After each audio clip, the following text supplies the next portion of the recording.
Have you ever had the thought, so what's the end game for the so called black struggle? Is it the words of MLK? I have a dream. My four little children will one day live in a nation where they will not be judged by the color of their skin, but by the content of their character. I have a dream.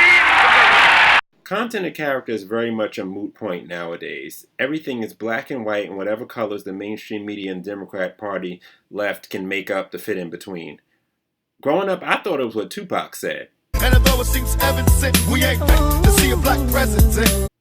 But even more sadly so, our first not-so-black president really didn't deliver for the black community, which is especially egregious because the black voters of Chicago, Illinois, one of the most violent and poverty-stricken cities in the country, literally made him who he is today. Without over 20 years of their support, he'd be nothing. So if he couldn't deliver for us, then maybe it's about time we start delivering for ourselves. So I guess now where we're left is in this battle against so-called white supremacy. But what exactly is white supremacy? Actual white supremacy, the Jim Crow laws of the 60s have been long abolished. Actual active white supremacists like the Ku Klux Klan only have 8,000 members, not even enough to fill up half of Madison Square Garden. They're only a quarter of 1,000th of 1% of the U.S. population. They have zero political power and are shunned by both political parties. In one voice, our nation must condemn racism, bigotry, and white supremacy. And are constantly made fun of in pop culture, as clearly these people have zero power or influence with anyone.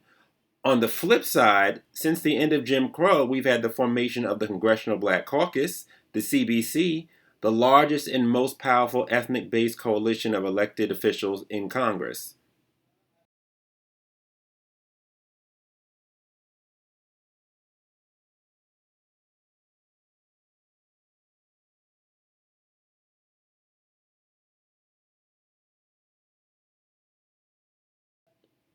We had our not actually black first black president. And now we're to the point in society where the rumors, even just the rumors of alleged racism, are enough to get someone fired.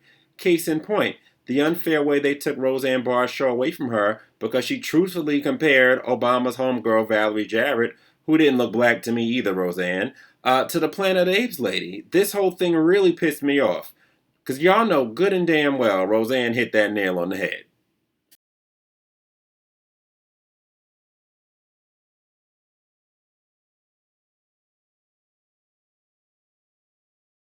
Because Roseanne used the mental picture of what's probably a white lady in the ape costume to compare it to a blackish lady who looks just like the white lady in the ape costume. Now she's racist! And they went and took her show away.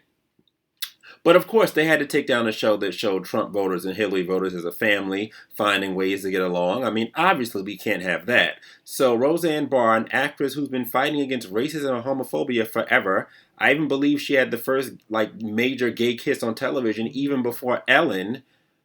You know, she's been fighting against racism and homophobia forever, and she's tackled on her show forever, but now she's deemed as racist. It's totally nuts. Gotta hang out more often. I was thinking that too, but next time let's leave the wives at home. You read my mind. Huh?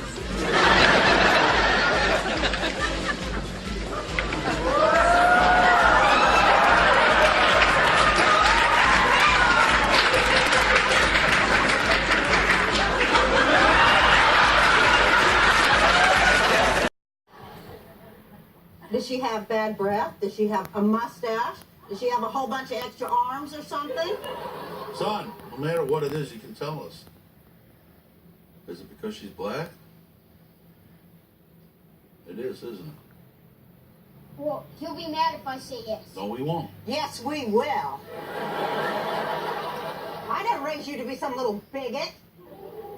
I just don't want to kiss her. Hey, black people are just like us. They're every bit as good as us, and any people who don't think so is just a bunch of banjo-picking, cousin-dating, barefoot embarrassments to respectable white trash like us. And now, even racism or the being called a racist is a political weapon to be flung about to defeat your political enemies. We saw it with Kamala Harris, another not so black Democrat running for president. At the first Democratic debate, she attacked Joe Biden with the whole, busing thing, essentially calling him a racist, and she shot straight up in the polls. But then at the second Democratic debate, Tulsi Gabbard pulls her card, essentially calling her a racist cop for what she did as a prosecutor in California, and then she took a nosedive in the polls. Racism in 2019 is really way more rhetoric than actual reality. I reminded Don Lemon when I was last on CNN, maybe that's why I was last on, that in 1997, Time magazine and CNN did a poll of black teens and white teens and asked them both whether or not racism was a major problem in America. And not too surprisingly, both white teens and black teens said yes. But then they asked black teens, is racism a big problem, a minor problem, or no problem in your own daily lives? And almost 90% of black teens said racism was no problem or a minor problem in my own daily life. In fact, more black teens and white teens said failure to take advantage of available opportunities was a bigger problem than racism. So what are we talking about? Racist trees? Take a wand and wave it over America and remove every smidgen of racism from the hearts of white America. We're still going to have the problem of young people having children they can't take care of men abandoning their responsibility, of government schools that don't work, of bad economic policies like minimum wage that destroy jobs, of porous borders where you have illegal workers with unskilled, challenging workers in the inner city, and on and on and on. Those are the problems facing America. Let's have a conversation about No, you're right. You're absolutely right. No one says it better than you do. Larry, thank you. Great to see you. Merry Christmas. Does racism exist? Sure. There will always be white people who don't like black people, and there will always be black people who don't like white people. In fact, I know some. But is there some systematic barrier, some systematic invisible barrier to you, black person, in 2019 that's going to unequivocally stop you from being whatever you want to be, no matter what, just strictly due to the melanin content of your skin? No, there isn't. That's ridiculous. But what about the police, you ask? Okay. In the rare occurrences in which there is police misconduct, and I said rare, it does happen, but it's rare. Millions of black people interact with the police every day with no harm done. And the fact that we can rattle out the names of black people killed by cops further even shows how rare it is. We just don't handle the situation correctly as citizens. So just in case you haven't figured out yet, marches, protests, breaking stuff ain't the way. Politicians love that stuff because while we're throwing grown-up temper tantrums in the city streets, no one is looking at them. No one is looking at the fact that in most municipalities, the police commissioner is handpicked by or works directly under the mayor. So if you want to get at the police, you get at the mayor. And if you really want to be effective, you get at your congressman. Congressmen, members of the U.S. House of Representatives, are elected every 2 years for a reason, by design. Because a congressman has to be elected every 2 years, they're essentially always running for their position. Unlike presidents and senators with 4- and 6-year respective runs, there's no time for a congressman to rest in his position. This forces him to be close and responsive to the people, to legislate, write, and vote for laws to help people that he represents. But if that congressman convinces people to take their eyes off him and instead keep their eyes on white supremacy, all he has to do to get elected time and time again is say the other guy is racist. Just sounding like anybody you know and vote for? While Baltimore's looking like this. What the hell? We should just take all this down. To target. Ooh, you can smell the rats. Under Baltimore's Violence Reduction Initiative. Ooh, Jesus. Just last week, we went with Mayor Pugh as she toured an East Baltimore neighborhood. Oh my God, you can smell the dead animals. It's Congressman Elijah Cummings is on Capitol Hill talking big talk against somebody from Trump's cabinet about this. We hear about stories coming out from you and your agency that everything is pretty good and you're doing a great job. I guess you feel like you're doing a great job, right? Is that what you're saying?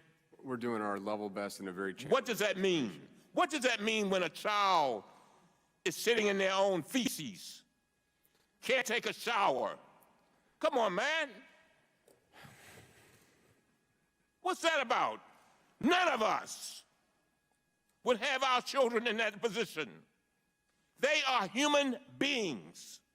It's not the deed that you do to a child, it's the memory.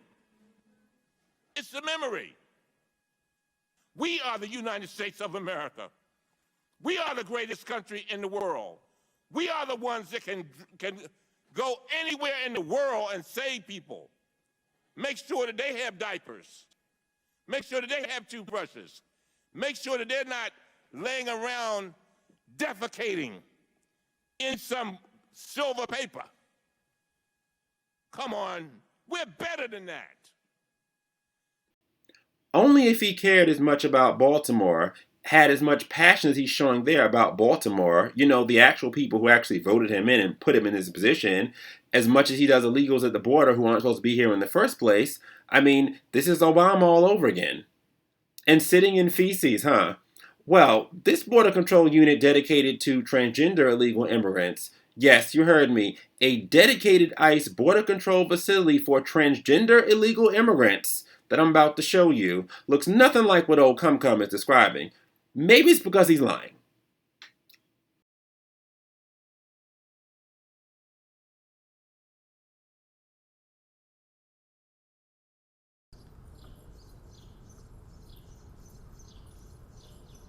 This is the self-grooming class and the self-presentation class. We're going to learn about hair and makeup and how to present yourself to the public so that your femininity is more apparent than just someone looking at you and questioning what your gender is, okay? If you were poor or from an area that you were more farmers, they did not wear makeup. It was not socially acceptable.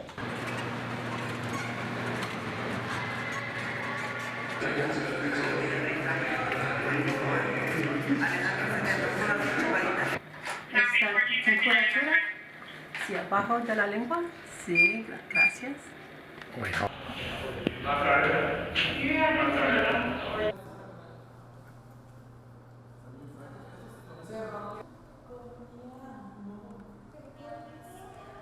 Good morning, everyone. We're here from the Program for Access to Legal Services, which is part of a New Mexico-based legal aid organization.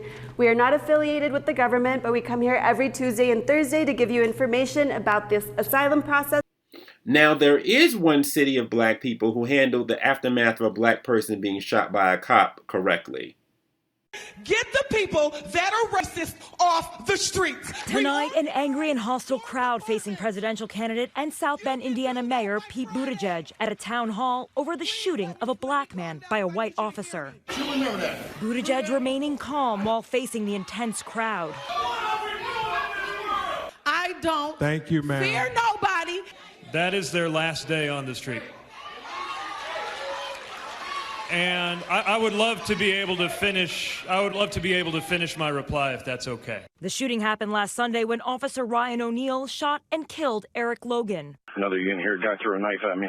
Claiming Logan had a knife and ignored repeated demands to drop it. 50s, one gunshot wound, right side of the abdomen. But O'Neill never turned his body camera on.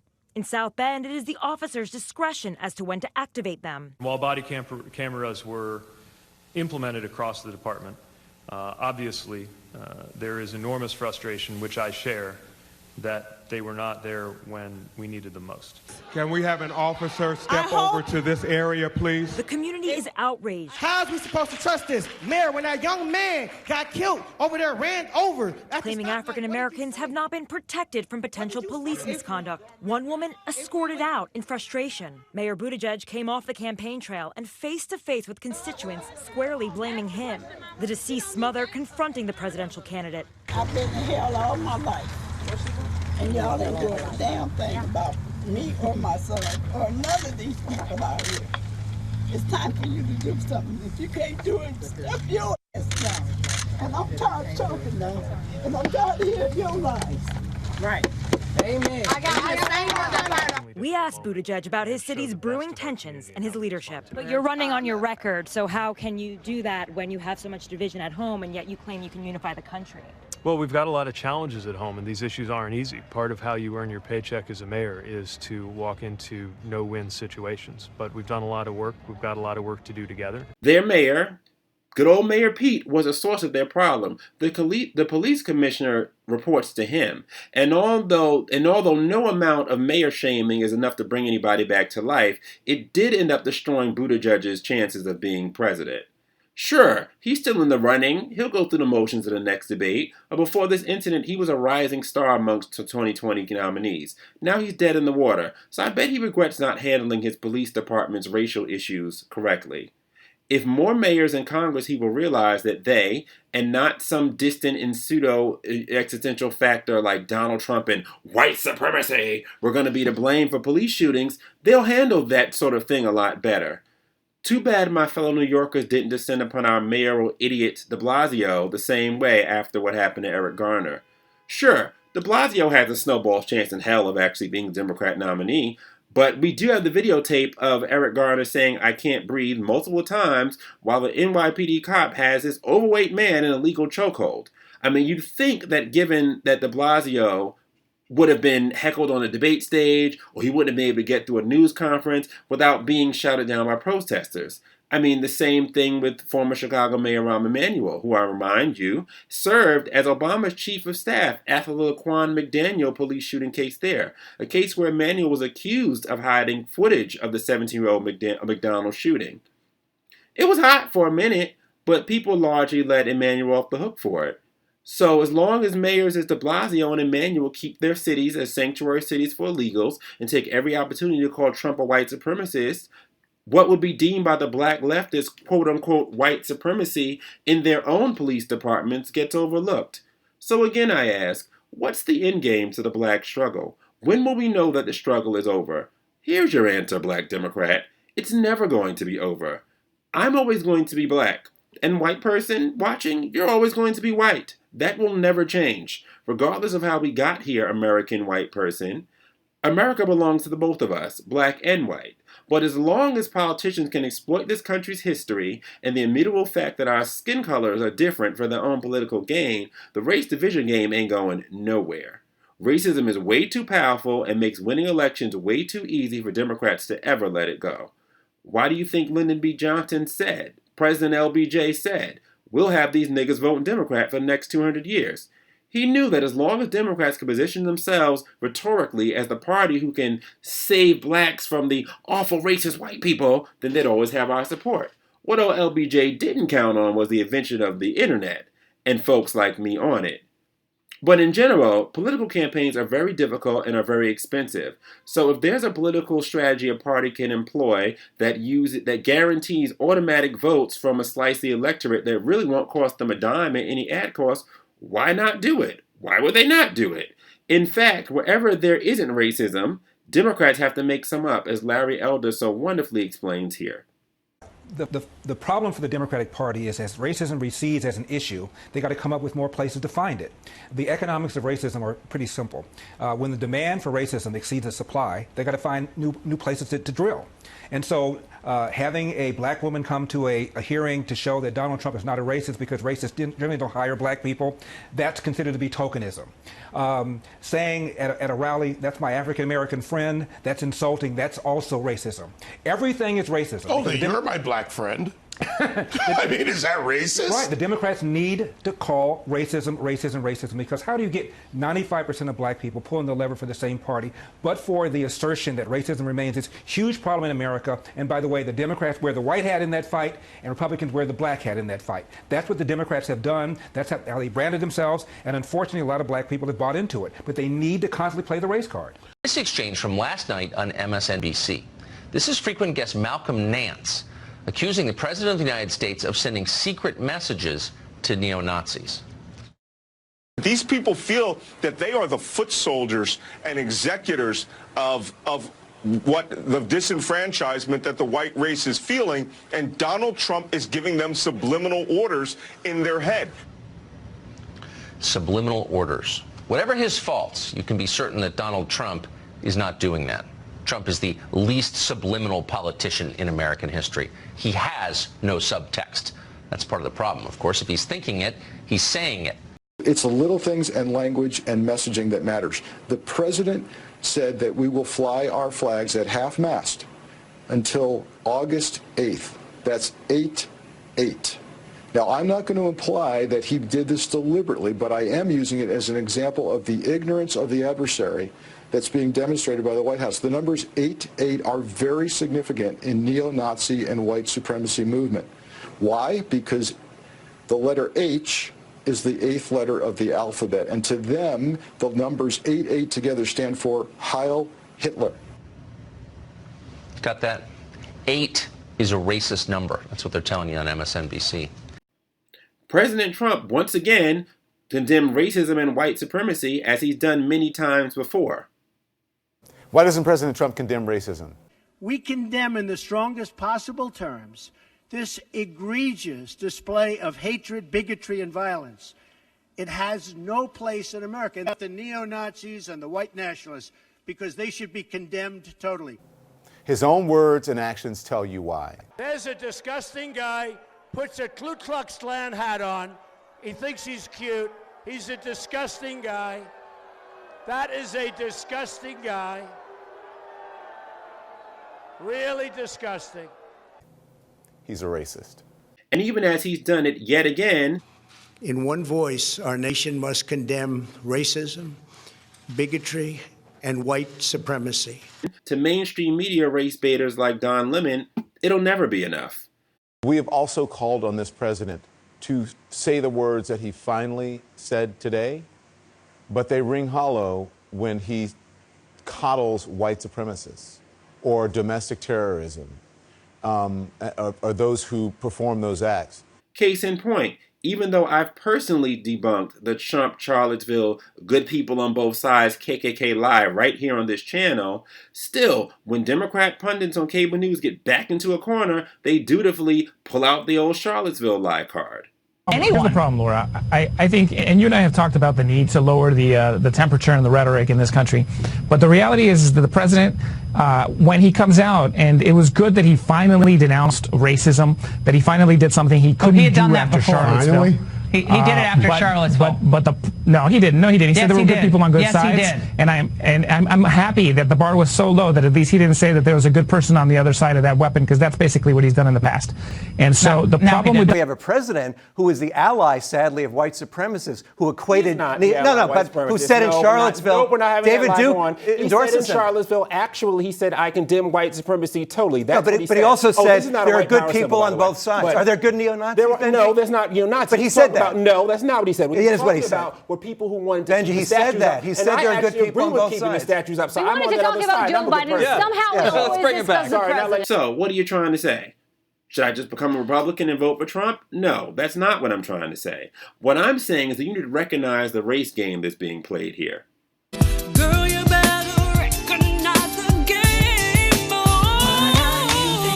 And once again, I will never be the person on this channel to tell you who to vote for, but I will say this. Start looking deeper into the people that you actually like, support, and vote for. Don't concentrate on Trump for like 5 seconds. I know it's hard. See how much of their rhetoric is race-based, border-based, and not based on the issues of the people of their district who voted for them and sent them to Congress. Look at how many times they've been reelected, as some in the House of Representatives have been reelected up to 12 to 15 times and more. Look at how things have gotten better for their district with each subsequent reelection. If things haven't gotten better, then they should be voted out. I mean, who knows? Maybe you watching are the better person who can go in and do a better job. Above all, black folks, just don't get caught up in the race game. Because when politics pull a race card, we black folks are the only ones who always end up losing our shirt. Be sure to like this video, subscribe to my channel, and let me know how you feel in the comments. And if you really love it, I mean really love it, be sure to donate. All donation links are in the description of my video. Your donations go toward me making more videos like this and getting more of the truth out there. Until next time, remember Benji's 3 Ps. Practicality, patriotism, pragmatism. The most important of these 3 being pragmatism. Thanks so much, you guys. God bless. Until next time.